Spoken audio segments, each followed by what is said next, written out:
Hi, this is Jason from Horrific Nightmares, and it's time for a positive spin.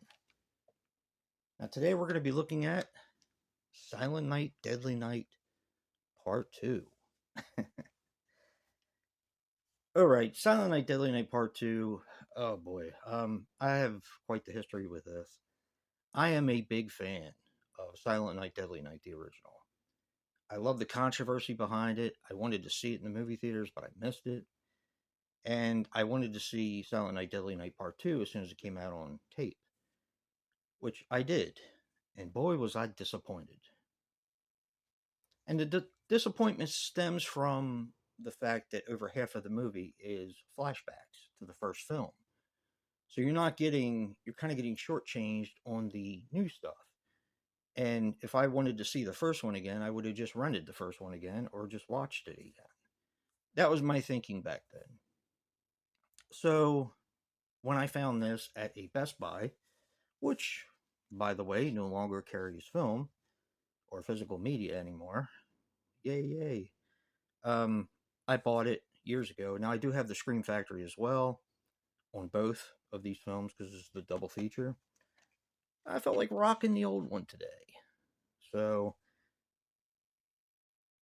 this is a movie that has grown on me over the years.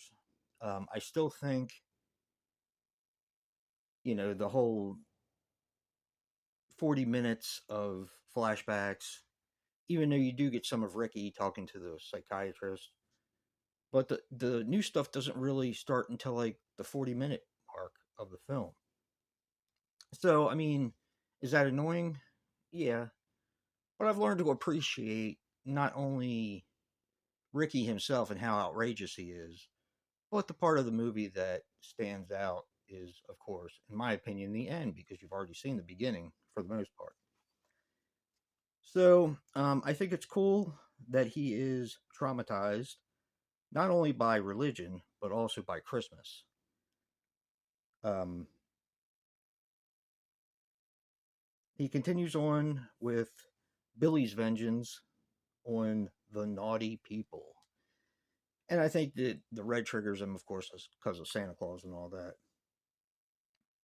The kills are fun.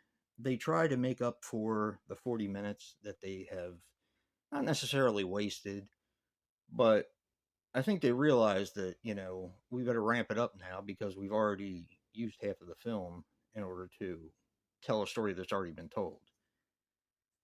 The battery kill is hysterical. And that guy, that guy with the blonde hair, man, he's just too much. Of course, we have in one of the most hated films of its time. Granted, it's not as hated as it was before, but it's still hated by a lot of people. A lot of people still make fun of it. We do have an immortal line, and of course, that is Garbage Day. Right. So to get that from a movie like this is kind of special, I think. I like how Ricky hums Jingle Bells while he's killing the fake Santa Claus, like the Salvation Army Santa Claus. Even though they don't say it's Salvation Army, that's kind of what you're led to believe because it's got the red thing that they carry the money in and all that. They put makeup on Mother Superior's face so she would look more like the original. She does have a little bit of that look like Mother Superior from the first one, but it's not the same woman. So, I mean, they tried. I'll say that they tried. I don't know what the heck happened to her face. I mean, it's not like Billy set the place on fire or anything, but I don't know.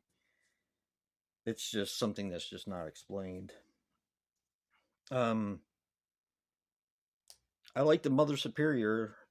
Her address is 666. I think that's a nice touch, and I think a lot of people miss that because for me, it's funny. And I like Mother Superior's death with her head falling off and everything like that. It's just a lot of fun. Um, this movie is probably not going to be for everyone, and I understand everyone's problem with the fact that they used over 40 minutes of flashbacks and stuff, but the rest of the movie is so much fun, and you do get some original stuff in that 40 minutes. You get, Ricky talking to the doctor, and he's just a laugh riot himself because, I mean, the guy can't act. So it's funny. Joe and I were having just a great time with it. It's so much funny. He always calls him Doc. It's so dramatic and silly. But I will say that this movie has really grown on me over the years. Um, and I do watch it at Christmas time because it's fun, even though it doesn't kind of feel like as much like Christmas as the original. It's still a fun movie. So definitely check this one out, or don't. And don't forget to check out Joe's positive spin for Silent Night, Deadly Night, Part 2. Physical media matters. And until next time, peace.